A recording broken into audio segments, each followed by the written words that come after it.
नमस्कार। आज तारीख आहे 1 एप्रिल 2025। एप्रिल म्हटलं की एप्रिल फुल असंच सगळ्यांना सुरू होत आहे पटकन बोलताना, आणि त्याच्यात म्हणजे एप्रिलचा पहिला दिवस। तर मित्र, कळकळीने सांगतोय, हा एप्रिल फुल करण्यासाठी व्हिडिओ नसून हे 1 एप्रिलशी माझं भावनिक नातं आहे। मी तर म्हणतोय, पाडव्यालाच मी तुम्हाला एका व्हिडिओमध्ये म्हटलं की पंधूरमधील प्रोजेक्ट पूर्ण करण्यासाठी तो एक संकल्प म्हणूनच घेऊन चाललोय। पण या संकल्पपूर्तीत जे अडथळे आले त्याला बरीच कारणं आहेत। प्रत्येक वेळी मी भावनिक होत गेलो। भावनेने प्रोजेक्ट पूर्ण एखादा होऊ शकत नाही। भावना असली पाहिजे, पण त्याला व्यवहाराची जोड तुम्हाला देता आली पाहिजे। जोपर्यंत तुम्हाला तुमच्या मनात असलेली भावना म्हणजे मनात असलेले स्वप्न ते पूर्ण साकार करायचं असेल तर त्यावेळी भावनेत अडकून ते तुम्हाला व्यावहारिक उद्दिष्ट साध्य होणार नाही। म्हणजेच तुमचं स्वप्न तो कोणत्याही स्वरूपाचं असू देत, त्यावेळी ते साकार करण्यासाठी तुम्हाला वेळोवेळी प्रॅक्टिकल व्हावं लागतं। मित्रांनो, थोडी म्हटलं होतं चर्चा भरकटायची नाही, तरी पण ती भरकटते। तरी पण थोडा पूर्वार्ध मला सांगावंसं वाटतो की 1 एप्रिल, आज 1 एप्रिल 2025 आहे।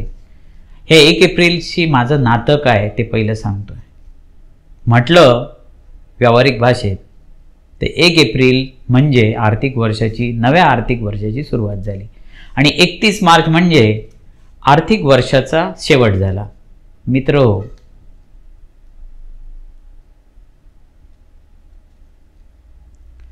31 मार्च 2001 माझे वडील वारले, आणि 1 एप्रिल 2001 वडील नसतानाच माझं आयुष्य सुरू झालं। म्हटलंय मी भावनिक व्हायचं नाही, म्हणून मी भावनिक न होता थेट मुद्द्याला हात घालतो। त्याच्यामुळे मार्च आणि एप्रिल याच्याशी माझं आर्थिक गणित नाही, भावनिक गणित आहे। आज पुन्हा एकदा मूळ मुद्द्यावर येऊन सांगतोय की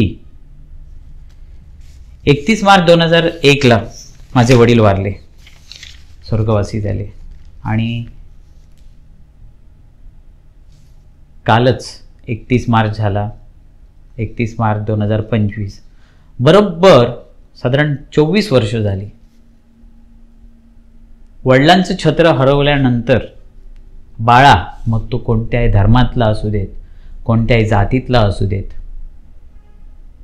कोणत्याही समाजातला असू देत, वडिलांचं छत्र हरवल्यानंतर गेल्यानंतर त्याला काय काय सामोरं जावं लागतं ते मी बाळा म्हणूनच अनुभवलंय। आणि मित्रांनो, हे अनुभव ह्या 24 वर्षाच्या अनुभवातूनच, बरेच जण म्हणतात पंधूरमधला प्रोजेक्ट म्हणजे नेमकं काय आहे। ठीक आहे, मी त्याला सायन्स म्हणतोय, पण खरं सायन्स बाप गेल्यानंतर पोराने जगायचं कसं, आवर घालतोय आणि अनेक प्रश्न घेऊन येतोय। आता प्रश्न नुसते घेऊन येत नाहीये, त्या प्रकल्पातून त्या प्रश्नाची उत्तरं साधण्याचा मी प्रयत्न करतोय। बरेच काही विषयात बरंच बोलण्यासारखं आहे, पण आता किती वर्ष मी बोलत राहावं, किती वर्ष मी संघर्ष करत राहावं। आता काहीतरी थिअरी बस झाली, आता प्रॅक्टिकलकडे वळतोय। 1 एप्रिल 2025 पासून संकल्पाची खरी सुरुवात झाली असं म्हटलं तरी चालेल। या अगोदर सुद्धा पासूनच हा प्रोजेक्ट मी सांगितलेला होता। पुन्हा एकदा त्या प्रोजेक्टचं नाव घेतोय। ह्याच्यापूर्वीच्या व्हिडिओमध्ये मी म्हटलेलं की सायंटिफिक क्रिएटिव्ह सायन्स पार्क, त्याच्यानंतर तो बदल केला आणि सायंटिफिक क्रिएटिव्ह माणुसकीचे विज्ञान उद्योग प्रकल्प असं त्याचं नामकरण केलं। आता ह्याच्यात काय बदल आहेत, माणुसकी का आला, उद्योग हा का आला, हे शब्द योगायोगाने ते पुढच्या सगळ्या व्हिडिओत मी सांगेन। साधारण 9 व्हिडिओत ह्या प्रोजेक्ट कसा उभा राहील, आणि थोड्या भावना दरवेळी आता जरा माणुसकीच्या भावना वगैरे थोड्या बाजूला ठेवणार। याचा अर्थ माणुसकी सोडत नाही आहे, पण कुठे रडायचं, कुठे अश्रू गाळायचं, मी तर म्हणतो मित्र हो, आता रडायचे आणि अश्रू गाळायचे दिवस राहिले नाहीत. मार्च एंडिंगमध्ये बऱ्याच जणांनी मार्च महिन्यात अनुभव घेतला असेल की जेव्हा वसुली करायला कोण येतात त्यांच्यासमोर रडून काही उपयोग होत नाही. ती आपली वसुली करायची तेवढे करून जातात. मला कोणाबद्दल असं बोलायचं नाही, पण मला एक सांगतोय, संकटसुद्धा जे आयुष्यात येतात ती तुमच्याकडून काहीतरी वसूल करायला येतात. तुम्ही कितीही रडा, ते आपलं वसूल करून घेणार. मग आपलं जे काही संकट येतात ती वसूल काहीतरी करून घेतात, पण त्या वसुलीमध्ये एक बरंच काही घडतं. तुम्हाला ती संकट सोशिक बनवतात आणि तुमच्यातलं पोटेन्शियल बाहेर काढायला जातात. मी बऱ्याच जणांना गमतीत सांगत असतो, कधी कधी एक्सपेरिमेंट असे वेगवेगळ्या प्रकारचे केले, कधी वेड्यासारखा बाळा वागून, कधी शहाण्यासारखा वागून. कारण आपण सोशल एक्सपेरिमेंट करतो त्यावेळी समाजातल्या व्यक्तीनुरूप त्या व्यक्तीनुरूप बनावं लागतं. कधी शहाणा असेल तर त्याच्यासमोर वेड्यासारखं वागून बघावं लागतं, त्याचे एक्सप्रेशन्स काय आहेत. आणि कधी वेडा असेल, वेड्यासारखा वागत असेल तर त्या व्यक्तीसमोर शहाण्यासारखं वागून त्याचे रिझल्ट्स घ्यावे लागतात. तर इथे पण बघा, एक रिसर्च हा शब्द आला, म्हणजे शोध घेणं. विज्ञानात माझी आवड होती. विज्ञानात आवड म्हणजे शोध मोहीम, आणि योगायोगाने हे शोध मोहीमची व्याप्ती वाढली. पत्रकारितेत आलो तेव्हाही मला चाकोर इथली पत्रकारिता मला जमली नाही. बातमीतली बातमी शोधणं आणि त्या बातमीच्या मुळापर्यंत जाणं हे मला लागलं. काही वेळा मी मुळावर एखाद्याच्या घाव घालायला गेलो त्यावेळी त्याचेही पडसाद काय असतात ते मी अनुभवलं. आता थोडं हसू उमलतंय, पण एका बाजूने दुःख आहे. पण मी म्हणतोय दुःख तरी का असेल, मी एकच सांगतो, आज माझ्या वडिलांना उद्देशून मी हा व्हिडिओ थोडा 2 लाईन बोलतोय की माझ्या वडिलांच्या पश्चात मी त्यांचा बिझनेस मी सावरू नाही शकलो, ह्याची मला खंत आहे. पण ताठ मानेने आणि निधड्या छातीने सांगतो की त्यांचा मुलगा म्हणून मी त्यांच्या नावाला तड्या जाण्यासारखं अजूनपर्यंत तरी काय केलं नाही. आणि प्रत्येक वडिलांची इच्छा असते की आपल्या मुलाने काहीच नाही केलं तरी आपलं अस्तित्व तरी घालवू नये, आपली समाजातली ओळख तरी टिकावी. आणि तेवढा मी ह्या साधारण 24 वर्षात मी प्रामाणिकपणे प्रयत्न केला. थोडा मोकळा श्वास घेतो, पुन्हा बोलतोय, कॅमेरा चालूच राहील. तर म्हणायचं नाही होतं तरी झालंच, व्हिडिओ मोठाच झाला. आमचे सहकारी आहेत त्यांना मी म्हटलेलं 1 मिनिटापेक्षा पुढे होता नाही, पण भावना आहे, दाबून नाही ठेवता येत. आणि मित्र म्हणतो भावना उफळून आल्या तर त्या 24 वर्षानंतर व्यक्त करा, कारण दर दिवशी व्यक्त करून काही उपयोग नाही. तुमच्या दुःखाचं कोणाला समाजाला देणं घेणं नाही आहे. त्याच्यामुळे तुम्ही एकच काम करा, तुम्ही कॅपेबल व्हाल, तेवढ्या ताकदीचे व्हाल तेव्हा व्यक्त व्हा. वडील गेले पण मी आज व्यक्त झालो आहे. हां, पण आता भावनेतून बाहेर येऊन थोडं एक सांगतोय. आज मी एक सवाल घेऊन आलो आहे. हा एक आजच्या व्हिडिओचा मेन मुद्दा, दुसरा जो भाग आहे तो हा आहे की सवाल असा आहे, आता हे लिहून का आणलंय ते पुन्हा काहीतरी इकडे तिकडे मी बोलत राहायला नको. सवाल असा आहे की बाळा राणे ह्या व्यक्तीच्या डोक्यावर वयाच्या 49व्या वर्षी 99 लाखाची कर्जे असताना, 99 करोडची गुंतवणूक आवश्यक असताना हा पंदूर जितवणेवाडी येथील प्रकल्प खरंच होणार आहे की बाळा राणे हा 1 एप्रिल रोजी तुमच्या सगळ्यांचं एप्रिल फुल करतोय? हा सवाल तुम्हालाही आहे आणि मलाही आहे. आता मला हा प्रश्न पडलाय की मी एप्रिल फुल तुमचं करतोय का? तर पहिली गोष्ट ह्या भागात सांगतोय, ह्याच भागात, की एप्रिल फुल नाही. एप्रिलमध्ये मी बोललोय, गेली कित्येक वर्षापासून माझी धडपड आहे. तुम्ही सोशल मीडियावर माझ्या फेसबुक पेजला पण जाऊन तुम्ही बघू शकता. आणि हा पूर्ण होऊ शकतो. 99 करोड माझ्यासाठी ह्या प्रोजेक्टसाठी जास्त नाही आहेत असं मला वाटतंय. आणि ते उभे राहतील, नाही राहिलं तर त्याचे पर्याय काहीतरी उभे राहतील. हे कुठच्या आधारावर सांगतोय माहिती आहे? फक्त 3 ते 4 दिवसापूर्वी एक मी साधा व्हॉट्सअप मेसेज एक फक्त टाईप करून पाठवलेला की मित्र हो, मी हा प्रोजेक्ट करतोय, तुमची मदत मला पाहिजे.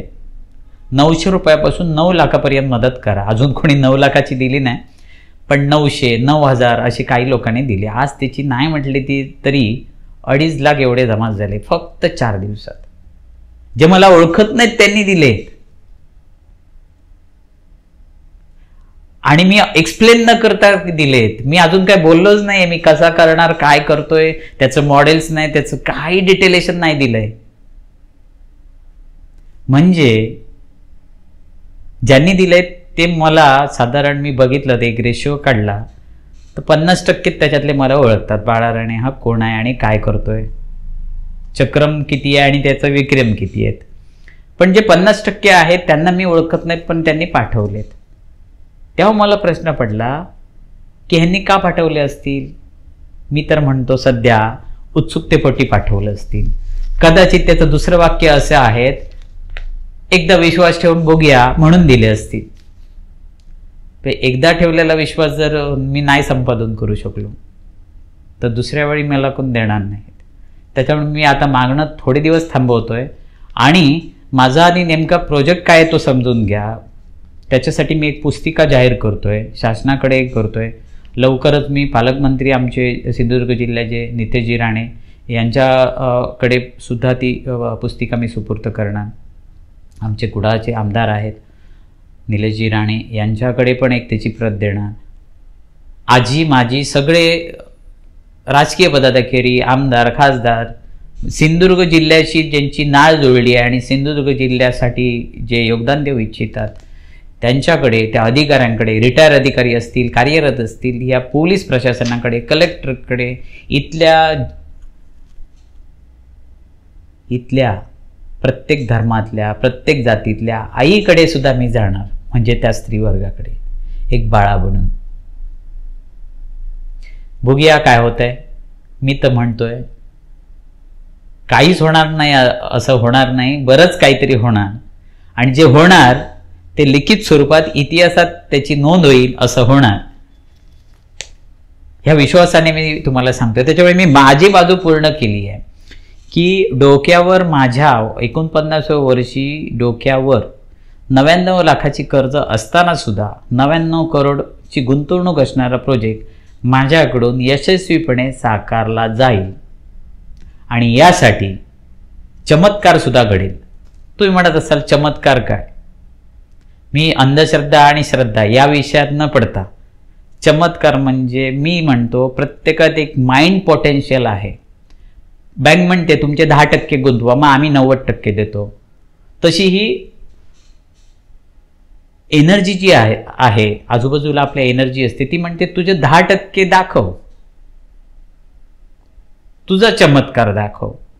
मग आमच्या सृष्टीतला आम्ही जे घटक आहोत ते आम्ही तुला 90% चमत्कार दाखवतो.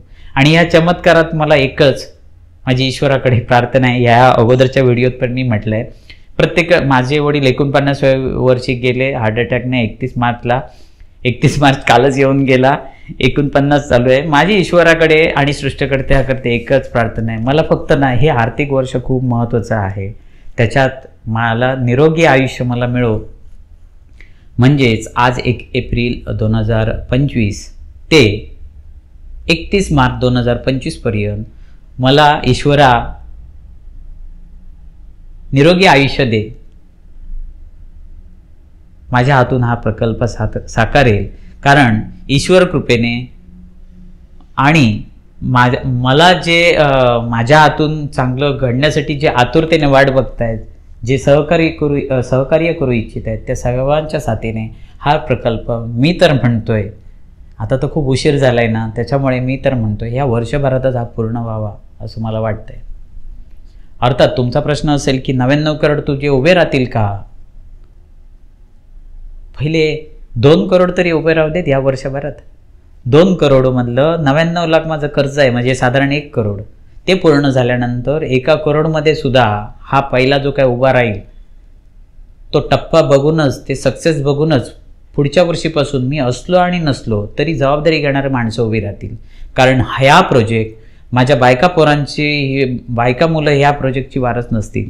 केंद्र सरकार आणि राज्य सरकारच्या मी सुपूर्द करतोय.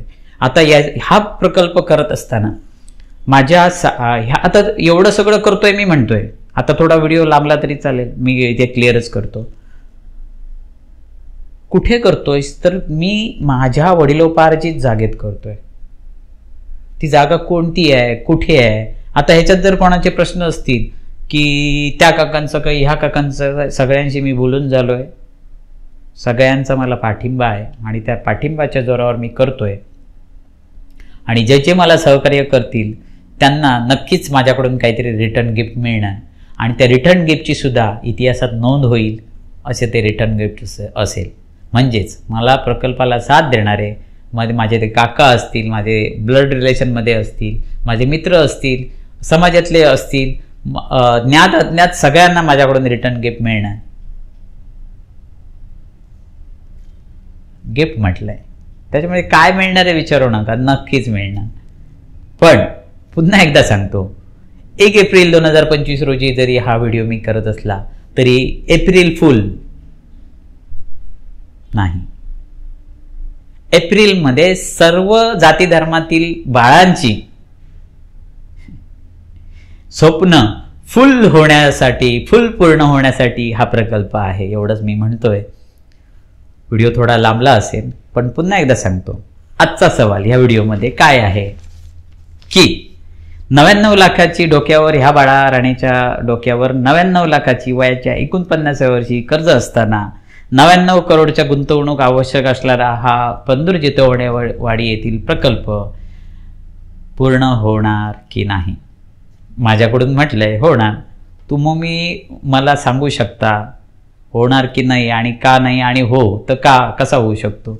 तुमची मतं मला कळवू शकता. माझा प्लॅन रेडी आहे. मी येत्या 7 दिवसात किंवा 15 दिवसात पुस्तिका रस्त्यावर उभं राहून वाटणार आहे.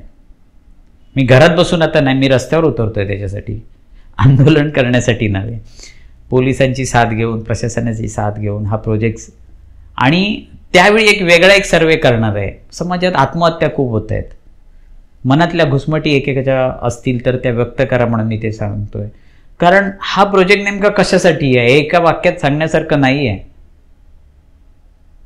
मला बरेच माझे सहकारी आहेत, माझे शुभचिंतक आहेत, ते वेळोवेळी विचारतात नेमकं सांग ना कसं आहे.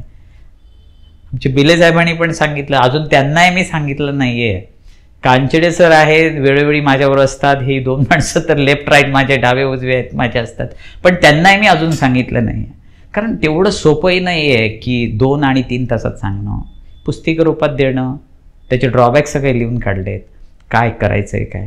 तर पुन्हा एकदा सांगतो की हा प्रकल्प साकारला जाणं, व्यवस्थित साकारला जाणं, आणि या प्रकल्पाचे वारस केंद्र सरकार आणि राज्य सरकार असेल तरीसुद्धा तुमचा कोणाचा पुन्हा काय प्रश्न, कारण आपल्या सिंधुदुर्ग जिल्ह्यात एक प्रश्न खूप असतात, शंका खूप असतात आणि सहकार्याचं प्रमाण कमी असतं. तर मी तर म्हणतोय प्रश्न कमी असावेत आणि सहकार्याचे हात जास्त असावेत. जरी मी म्हटलं ह्या प्रकल्पाचे वारस राज्य सरकार आणि केंद्र सरकार असतील तरी त्यांचं मी एक पर्सेंटेज ठेवलंय की तेवढं पर्सेंट ते असतील.